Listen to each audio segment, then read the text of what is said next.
Hello students, स्वागत है आप सबका एक बार फिर से आपके अपने इस यूट्यूब चैनल पर। दोस्तों मैं हूं रमेश चौधरी और अपन पढ़ रहे थे क्लास 11th ज्योग्राफी की जो प्रैक्टिकल बुक थी, भूगोल के प्रयोगात्मक कार्य भाग 1, जिसमें अपन आखिरी चैप्टर यानी कि चैप्टर नंबर 8 पढ़ रहे थे, जिसका नाम था मौसम यंत्र, मानचित्र और चार्ट। मौसम यंत्र अपन पढ़ रहे थे, एक लेक्चर अपन ने पढ़ लिया था और एक लेक्चर पढ़ने के बाद में आज अपन इस चैप्टर को कंप्लीट करते हैं, सेकेंड लेक्चर की ओर चलते हैं। सबसे पहले अपन ने पढ़ा था तापमापी यंत्र, जिसमें अपन ने पढ़ा था न्यूनतम व अधिकतम तापमापी यंत्रों के बारे में पढ़ा था। आज अपन पढ़ते हैं वायु दाब मापी यंत्र, इसके अलावा पवन वेग मापी, दिशा सूचक और वर्षा मापी। तो पहला आता है वायु दाब मापी यंत्र। सबसे पहले समझते हैं वायु दाब क्या होता है, एयर प्रेशर होता क्या है। एयर प्रेशर का मतलब होता है दोस्तों, ये क्या है, आपका सरफेस है, पृथ्वी है, पृथ्वी का एक धरातल है और ये वायुमंडल की ऊपरी परत है। इस वायुमंडल की ऊपरी परत से लेकर पृथ्वी की सतह तक जो एक वायु के स्तंभ के रूप में जो प्रेशर पड़ता है, जो दबाव पड़ता है, इसे हम वायु दाब कहते हैं। इसे वर्ग सेंटीमीटर यानी कि सेंटीमीटर स्क्वायर में ज्ञात किया जाता है। तो एक वर्ग सेंटीमीटर में, वर्ग कैसा होता है ऐसे, तो एक वर्ग सेंटीमीटर में वायुमंडल की ऊपरी सतह से लेकर धरातल तक जो वायु का प्रेशर पड़ता है, वायु का जो दबाव पड़ता है, जो वायु स्तंभ बनता है, उसे हम वायु दाब कहते हैं। समझ गए। वायु दाब देखो, वायुमंडल की ऊपरी सतह से धरातल तक की वायु स्तंभ को वायु दाब कहते हैं। इकाई क्या होती है, किस में मापा जाता है, इसे मिली बार में मापा जाता है। किस में मापा जाता है, मिली बार में। और जो औसतन अगर अपन वायु दाब देखें तो औसतन समुद्री सतह पर यानी कि समुद्र के ऊपर औसतन जो वायु दाब पाया जाता है वो 1013.25 मिलीबार है। आपकी बुक में किलोग्राम में दे रखा है, एनसीईआरटी की बुक में किलोग्राम में दे रखा है, तो आप किलोग्राम में भी याद रख लो, 1.03 किलोग्राम प्रति वर्ग सेंटीमीटर।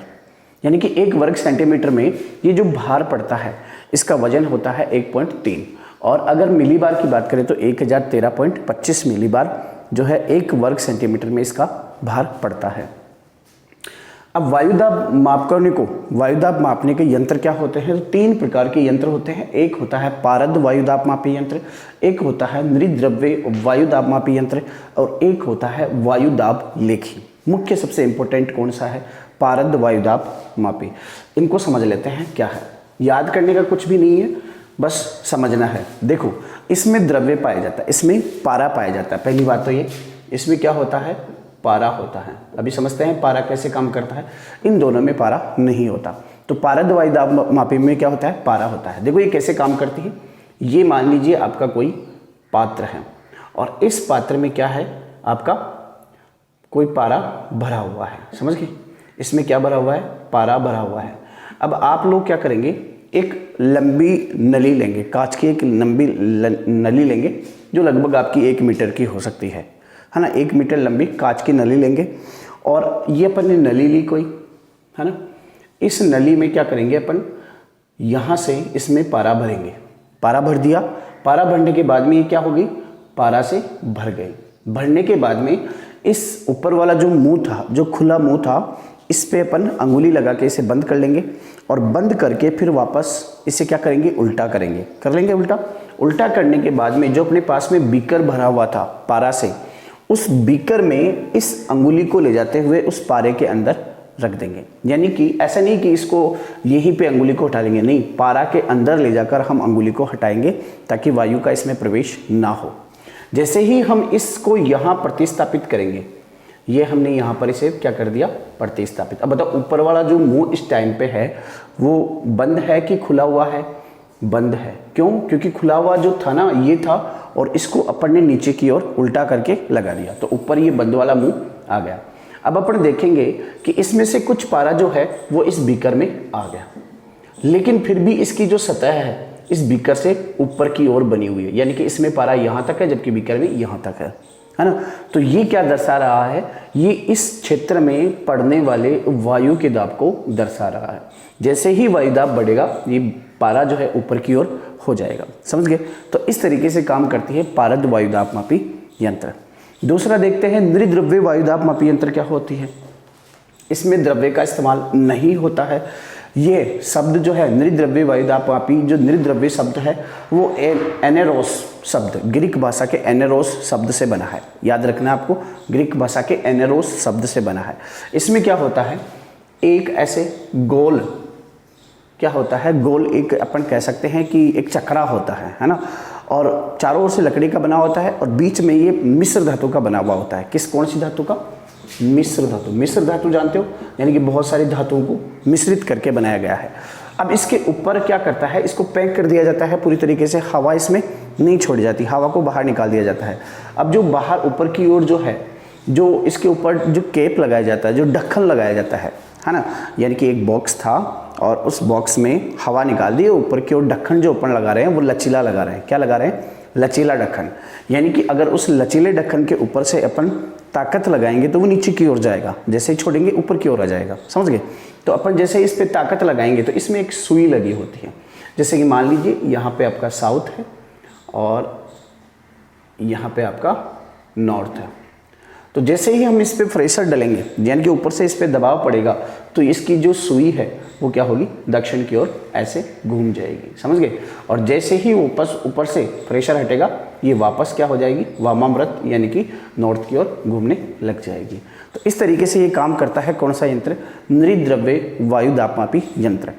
तीसरा है वायु दाब लेखी। वायु दाब लेखी अधिकांशतः ये शुद्ध जो है हमें आंकड़े नहीं देता है, यानी कि शुद्धता इसके परिणाम में नहीं है, फिर भी इसको समझ लेते हैं। इसमें क्या होते हैं? वायु रहित बहुत सारे बॉक्सेज होते हैं जिनको एक के ऊपर एक रखकर छड़ के द्वारा इसमें जो है वायु दाब ज्ञात किया जाता है। लेकिन इसमें ना ही पारा इस्तेमाल होता है, दोनों में नहीं होता पारा इस्तेमाल, और दूसरा कि यह शुद्ध परिणाम भी हमें नहीं देता है।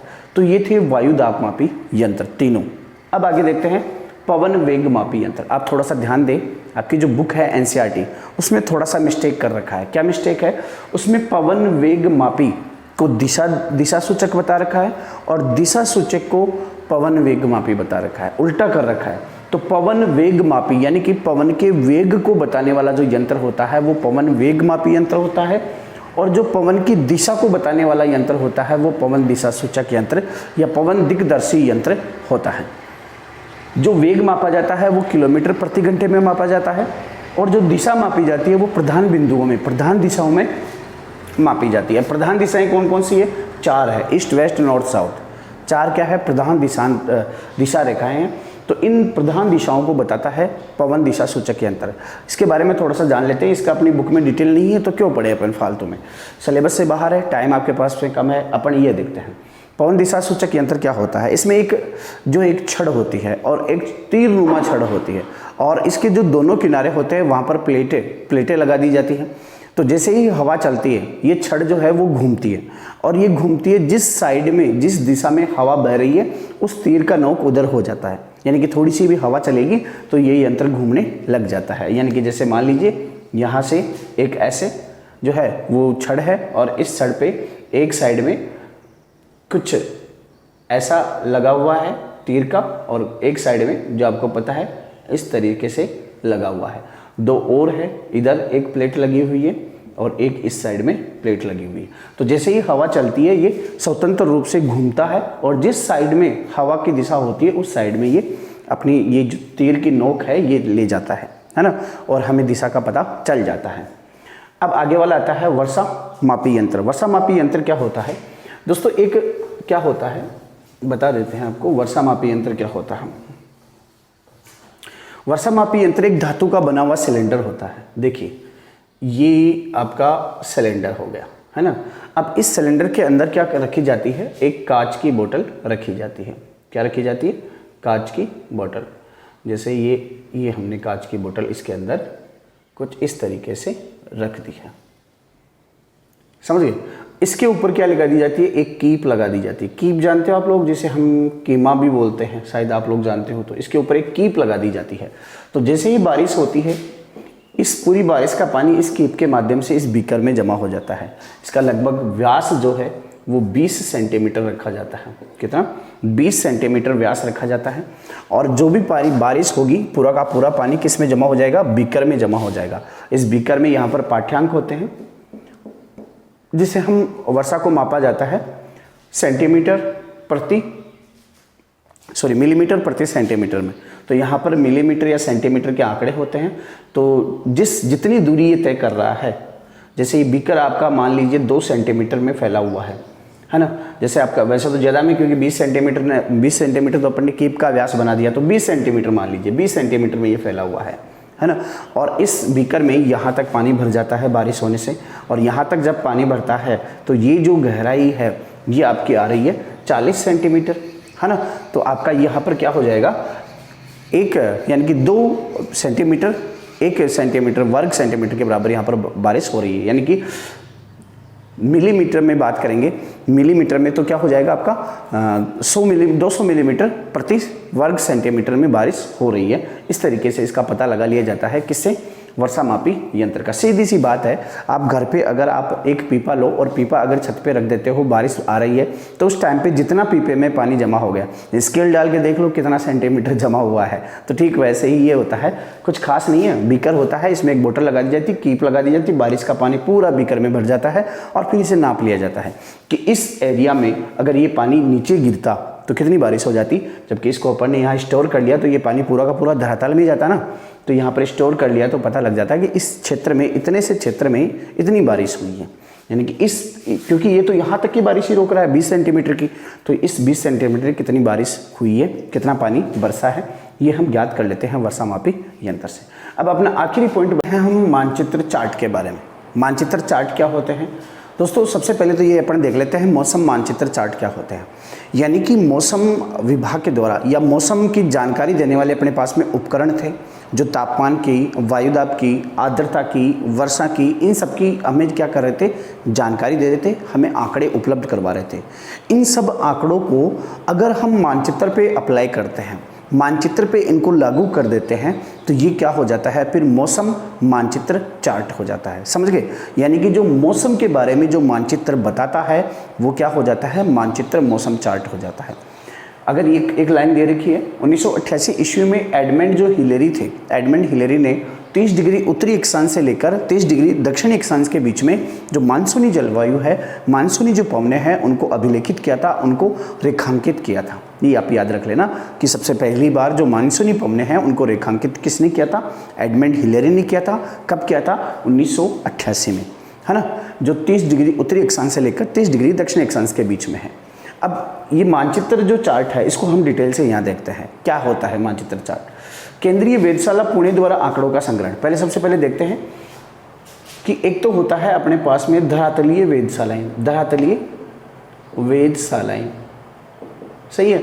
एक क्या होता है अपने पास में वायु, और एक क्या होता है उपग्रह। यानी कि 3 प्रकार के स्रोत होते हैं जो आंकड़े उपलब्ध करवाते हैं।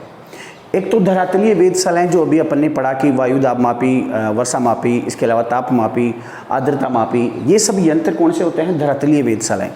एक वायु में कुछ यंत्र लगाए देते हैं, जैसे गुब्बारों के माध्यम से हवा में पहुंचाना, या फिर ऊंचे जो हिल स्टेशन है वहाँ पर कुछ यंत्र लगाए जाना, वो कौन से होते हैं, वायु में स्थापित किए गए यंत्र।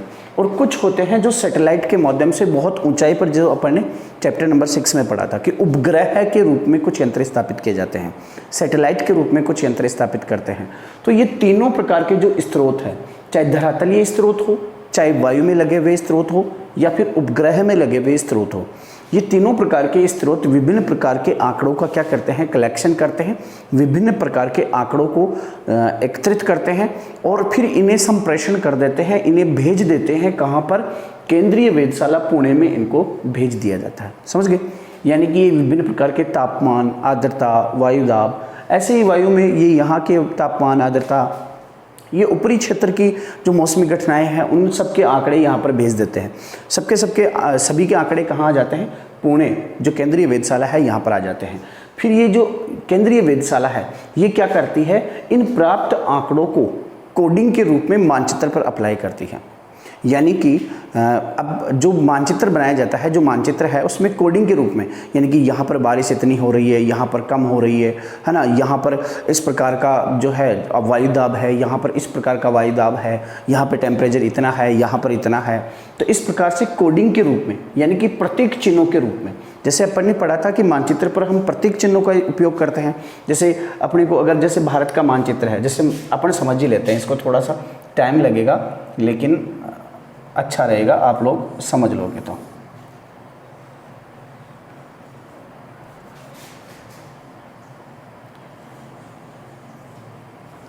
ये क्या बन गया, भारत बन गया ना।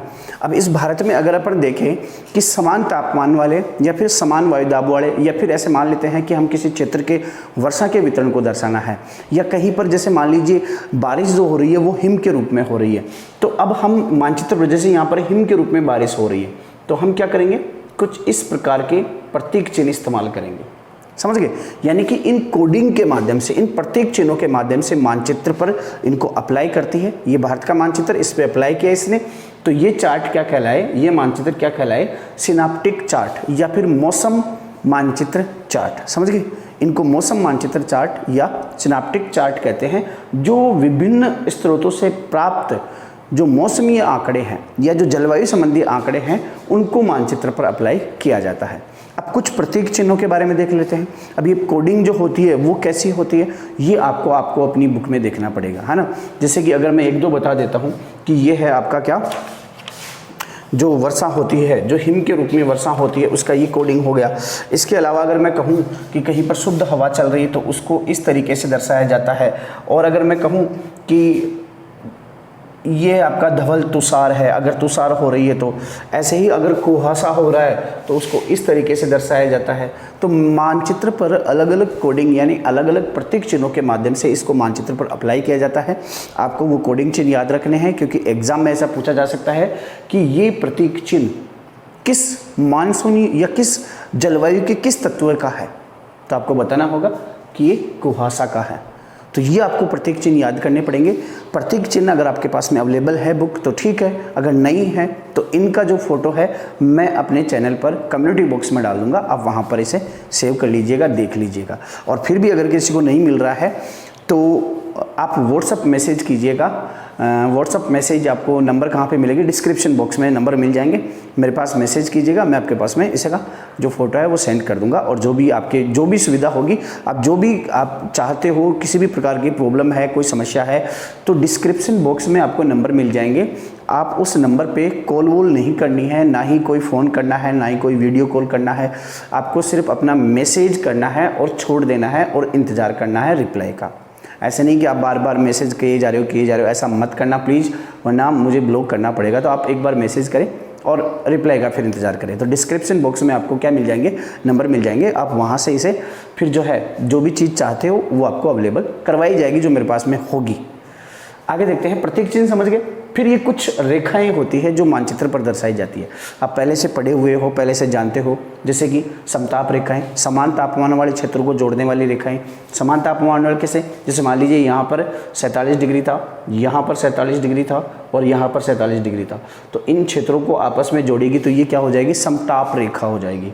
ऐसे ही समदाब यानी कि समान वायुदाब वाले क्षेत्रों को जोड़ने वाली रेखा, ऐसे ही समवर्षा समान वर्षा वाले क्षेत्रों को जोड़ने वाली रेखा। दो ये चीज़ देख लीजिए।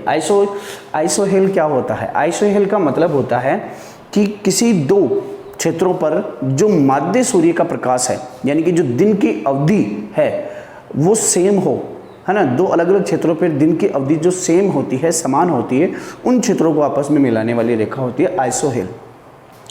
एक होती है सममेघ रेखाएं। सममेघ रेखाएं क्या होती है, समान मेघाच्छादन वाले क्षेत्रों को जोड़ने वाली, यानी कि किसी क्षेत्र पर मेघाच्छादन यानी कि मेघ ज़्यादा है, किसी पे बादल कम है, तो समान बादल वाले क्षेत्रों को आपस में जोड़ने वाली रेखा को सममेघ रेखाएं कहते हैं। तो ये था आपका चैप्टर। आगे जो दे रखा है वो दे रखा है मानचित्र निर्वचन। मानचित्र निर्वचन का मतलब है मानचित्र को पढ़ना। अगर आप लोग ये सब चीज़ें समझ गए हैं तो अगर मैं आपके पास में कोई भी मानचित्र दूं तो आप उसे आसानी से पढ़ सकते हैं। जैसे कि ये आपकी बुक है और इस बुक में कोई मानचित्र दिया हुआ है,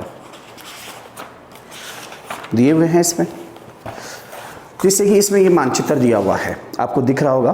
औसत वायुदाब एवं तापमान जनवरी में दोनों दिखाए हुए हैं। देखो यहाँ पर जो मिली वायुदाब है वो मिली बार में, वो एक लाइन के रूप में, और जो तापमान है वो एक डॉट डॉट डॉट ऐसी लाइन के रूप में दिखाया गया है।